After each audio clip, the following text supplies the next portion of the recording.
Hey everyone, thank you so much for joining me. Welcome to another BrainScratch Searchlight for today, Wednesday, June 7th, 2017. I am your host, John Lorden. Do you remember just maybe 7 months ago, Thanksgiving? Maybe you have some happy memories that you spent with family and friends. Perhaps you got together with some people to watch a big game. Well, unfortunately, the family that we're talking about did not have that kind of Thanksgiving because they were looking for their 18-year-old son. Today, we're talking about the story of Thomas Brown. Here is a picture of Thomas, and please note his hair. You can see in several pictures, he had kind of longer bangs. He's also wearing glasses. Let's jump over to the NamUs Profile and see what we can learn about this case. We see his name is Thomas Kelly Brown. He was last seen on November 24th, 2016. He is 18 years old. He is a white male. He is about 6 foot, 6'1", and weighs somewhere between 180 to 195 pounds. He lives in a city called Canadian, which is actually in the state of Texas here in the U.S. It is in the county known as Hemphill. Thomas was last seen on November 24th, 2016. He was last known to be wearing a black shirt, black windbreaker with OSU Cowboys in orange letters on the left chest, blue jeans, and tennis shoes. Let's get a little more information on Canadian, Texas from Wikipedia. Canadian is a city in and on the county seat of Hemphill County, Texas, United States. The population was 2,649 at the 2010 census. Very, very small community. It is named for the Canadian River. And if we take a look at the map of Texas here, you can see it is in the northern part of the state. Let's see what other information NamUs has for us. Hair color is brown. Head hair, they're saying it's short, but it does cover his ears. Left and right eye are both brown. No distinctive body features, no scars, no tattoos, no foreign objects. Really not much of a description outside of hair and eye color. For clothing and accessories, once again, it's noting the black shirt, the black windbreaker with OSU Cowboys on the left chest in orange letters, blue jeans. He was last seen wearing a black pullover with an orange Oklahoma State University logo on the left chest, a black Canadian Wildcats shirt, faded blue jeans, and gray-black shoes. I'm pretty sure that would have been a shirt from his high school where he was a senior. For transportation methods, we know that he actually did have a vehicle. We're going to talk about that once we hit the news articles. They don't note it here because the vehicle was found very quickly, but we'll get into those details. No dental information is collected. They're trying to get DNA on this currently. No fingerprint information available. And we have several other pictures of him here, but we'll be going through some more photos by the end of this video too. So let's just continue along. Let's get started with an article at Amarillo.com from the Amarillo Globe News. This article has been reposted in some other publications, so you might see it in other places as well. It's called Gone, and it's almost written in almost like a longer form narrative. However, there's a lot of good solid facts in it, so I want to spend a little time and get those facts out to all of you. Let's see here. So on the night that he disappeared, November 23rd, he had actually gone out with some friends. Around 11:25 p.m., high school senior Thomas Brown dropped off friends Christian Webb and Caleb King as the three had ridden around some that night. Brown's midnight curfew was approaching. Quote, "He was fine that night," said King. "He didn't seem different at all." After that, around 11:40, Brown stopped at Frank Oil, his usual place for gas. He was the president of his Canadian senior class, a young man admired by many with no known enemies. However, after he fills up his vehicle at the gas station, he then disappears. Almost 6 months to the day from Brown's disappearance, the Canadian High class of 2017 had its commencement exercises on May 20th. There was an empty chair in the alphabetical order where Brown would have sat. It was very sweet. They also had a moment of silence when his name was called for his diploma. And this article also mentions that a new scholarship was created in his honor called the Just Make It Home Scholarship. And it was in the amount of 2017, which would have been his graduating year, hopefully is his graduating year, if he can be brought home. Even 10 minutes past curfew, Penny Meek, his mother, knew something wasn't right. At 12:10, she texted him. Tucker, his older brother, home from college for the holidays, texted as well. Nothing. Both tried texting again. That was weird, Meek said, because Thomas always answers his texts. Then Meek noticed something odd, and his brother Tucker confirmed it. The first texts that they sent showed that they were not read, and the second texts showed that they were not delivered. They tried to call him at that point, and the phone call goes directly to voicemail. So most people are assuming that his phone is off for some reason around this point. Mother and brother and a friend split into separate vehicles to search for Thomas. After 75 minutes, Meek returned home while Tucker continued to look. Still no sign of Thomas. Meek called Robin King, Caleb's mother, around 1:45. She awoke her son, who told her it was just another ordinary night. They joined the search, and that's about the time that Meek called the Hemphill County Sheriffs Office. Not long after dawn's first light on Thanksgiving morning, residents volunteered the use of 2 helicopters. I think it's pretty amazing that we're talking about a community that is taking time away from their own families to help look for Thomas and to volunteer the use of 2 helicopters. They took to the air for sweeps around the area. About an hour into the search, one of them spotted a red vehicle. It was east of the public baseball field on the edge of town. Just off a dirt road that headed to the sewage treatment area was a narrow road and a little hill. There was Thomas's red Durango. There were no signs of a struggle, but also no keys, no wallet, no backpack with his school computer, and most importantly, no Thomas Brown. Now, there is some things that are found when they look at the scene. There is some blood apparently on the inside of his driver's side door. Some detectives that are looking into this, private investigators, think that that could be signs of a struggle. Law enforcement does not believe that. They're saying that this is not spatter or something that shows that there was a struggle. It could just be that his hand was nicked at some point and he brushed it against the door and transferred some blood. Video from a county facility near the baseball field and just yards from where the Durango was found show it going past at 5:55 a.m. Unfortunately, they are not able to tell who is driving the vehicle from the footage. Brown's backpack with a computer inside was found on January 27th. A man found it 4 miles east of where the car was discovered. We're going to jump to another article in a minute to get some more detail on that.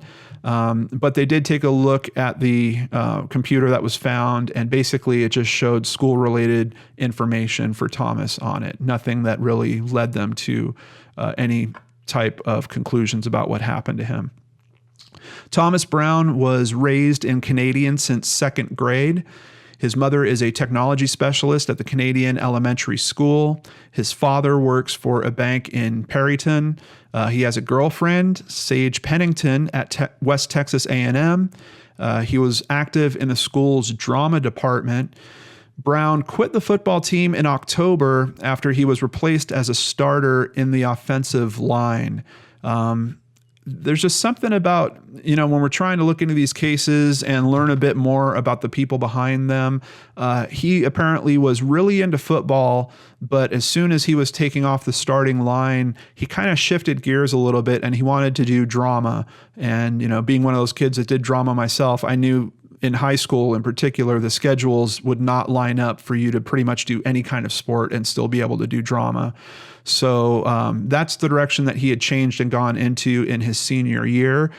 Is there something about that could potentially be a motive for someone to harm him in some way?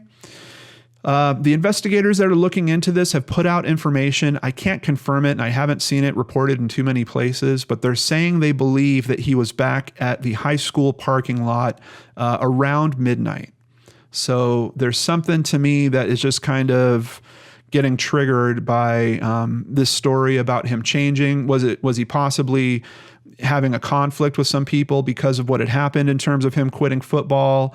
I really have no idea, but I just had to put it out there because there's something in my brain that's just kind of bothered by the details around this. But as this article is noting, there doesn't seem to be anything suspicious about his quitting. He told his mother he wanted to devote more time to academics and drama. Also, as law enforcement looked into his background, they found no drug use, no double life, nothing out of the ordinary for an 18-year-old. So what do they believe? We're jumping over to newschannel10.com, and this is as of January 4th, 2017, which is important because you're going to see this opinion kind of changes rapidly. Hemphill County Sheriffs Office believe missing teen left willingly. Authorities found no signs of foul play or of assault, but fear that Brown could be in danger now, saying there's just no telling what happened once he left Canadian. Now, when you're considering that he leaves his car behind, but he takes his car keys, possibly, if we're thinking about this theory that he's actually doing this of his own accord, he takes his car keys, he takes his wallet, he takes his backpack with his laptop. All those things are missing. So I think the theory that he's leaving of his own accord is certainly one that should be considered at this point, especially before the backpack is found. But as we move forward just a month, February 1st, 2017, also reported from News Channel 10, we get this info about a vigil. The city of Canadian will be holding a prayer vigil for missing teen Thomas Brown. Previously, authorities believed Brown left on his own accord, but now investigators believe the idea of him leaving on his own is becoming less of a possibility because he hasn't used any saved money, credit cards, or electronics that would identify his location.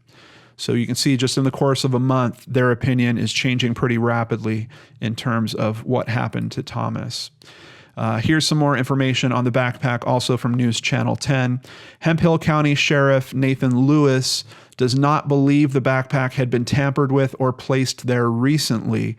Some people were theorizing that the backpack might have been placed in a different spot to try to throw authorities off or to send them in a different direction.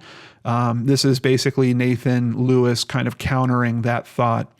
Quote, "There was an indentation in the ground where the bag was, so you can tell it's definitely been sitting there for 3 months as this has been going on," said Lewis.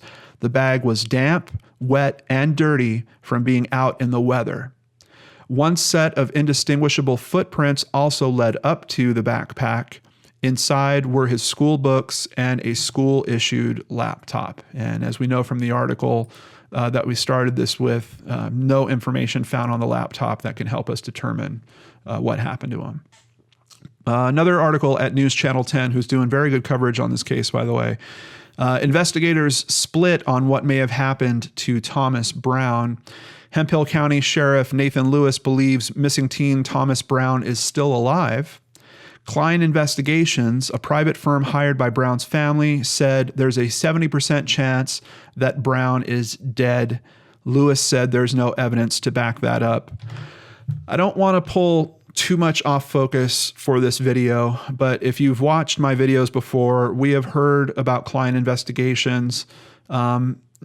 It's strange for me because I'm looking at these things from the outside, but I see this company come up quite frequently. And at least for the things that I've looked into, I haven't seen them ever really solve a case.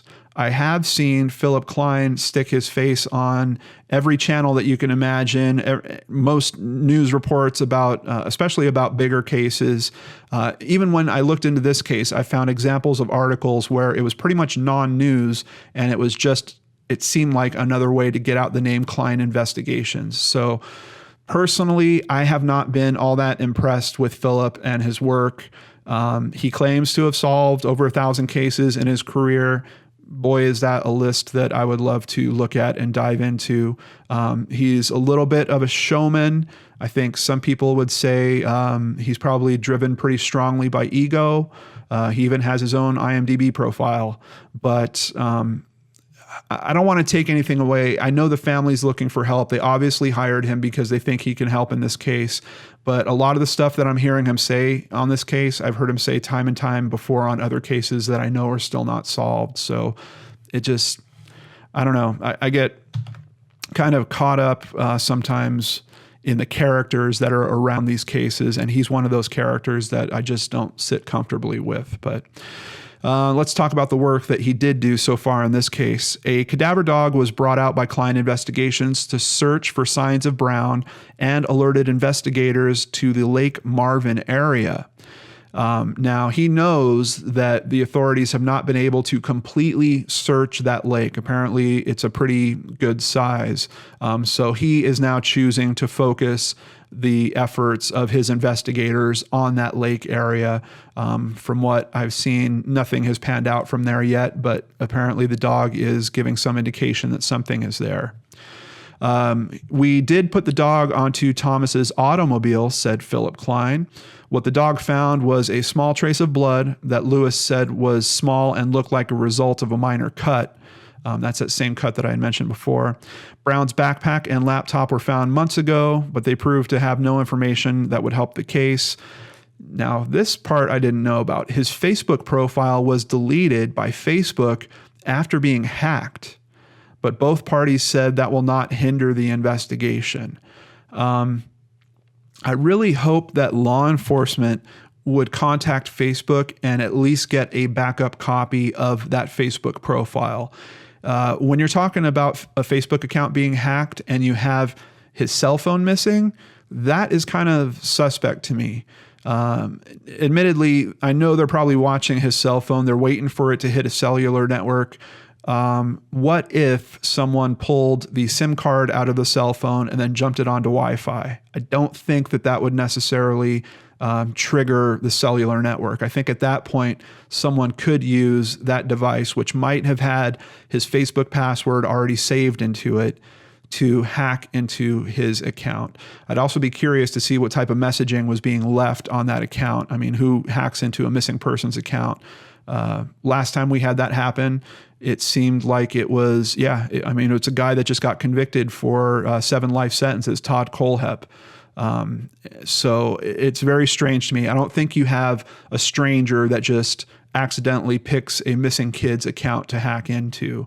Admittedly, there are some strange people out there looking for attention in really bizarre ways. So it might not be someone related to the case directly, but when you consider that cell phone's missing somewhere and it could have his password stored in it, I would really be looking at that a bit stronger.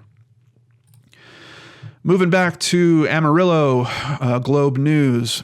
Private investigators claim new discoveries in Amarillo area teen Thomas Brown's disappearance. This is one of those articles that just kind of drives me nuts because the title says one thing, but when you get into the details, offering no details. Private investigation firm Klein Investigations and Consulting announced the development in a Facebook post. We have garnered a tremendous amount of information in order to further this case along, the post said. We urge the public to continue to help by mailing, sending, or messaging tips. So there is really no new information that comes out of this. I actually took a look at that press release for myself, and once again, it's a bunch of non-information. I don't think it's necessarily Philip trying to raise exposure for his own company. I think that there is a legitimate use going on there of trying to raise exposure to the case. And there's almost this kind of weakly written but strong-handed suggestion to students of the high school that if you know something, say something, and here's the phone numbers.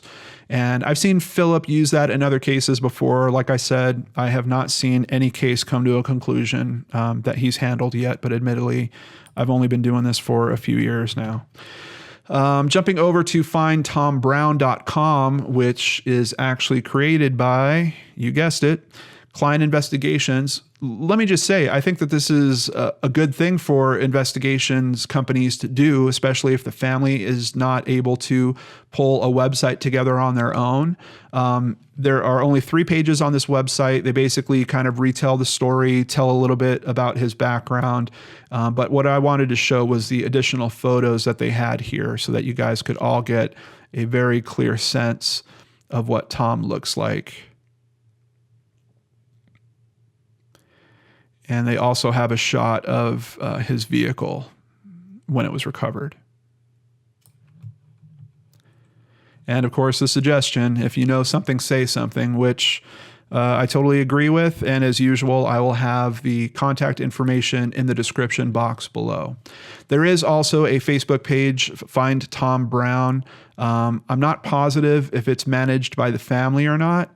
I know that his mother has been quoted as saying she doesn't believe her own private investigators or the law enforcement's theories.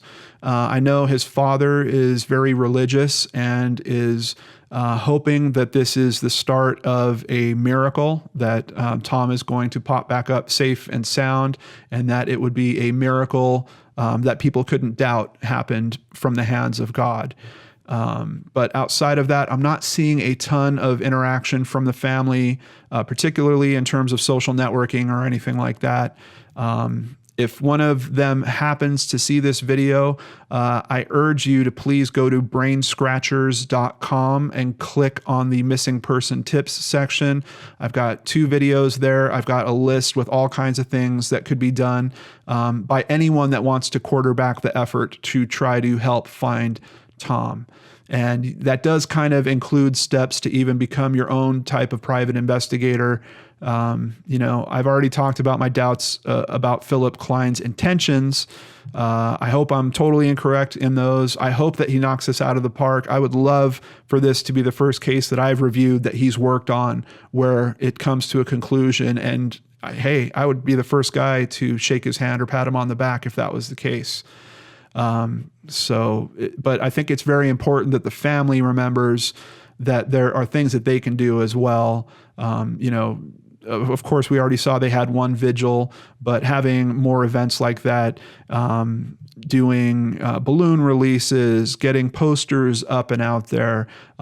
There's just so many things that you can do to try to find him, but also to keep the spirit of searching for him alive and keep that hope alive, which is so important in these cases. Anyway, that is Thomas Brown. If you have friends in the Texas area, particularly northern Texas area or any of the surrounding states, please share this video with them. Let's see if we can raise exposure to this case. I did find a bit of media on him, but it's not the typical amount of coverage that I would see in cases this recent.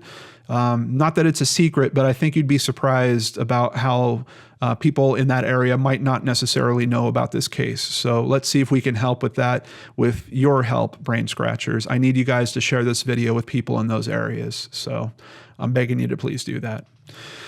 Thank you so much for spending some time with me here today on Searchlight. I truly hope anyone watching this video does not have to face these issues, but if you ever do, or if you know people that do, I hope you're also the same type of people that will act like this community did and maybe spend some time and resources and effort towards helping another family in need and helping them find Tom Brown.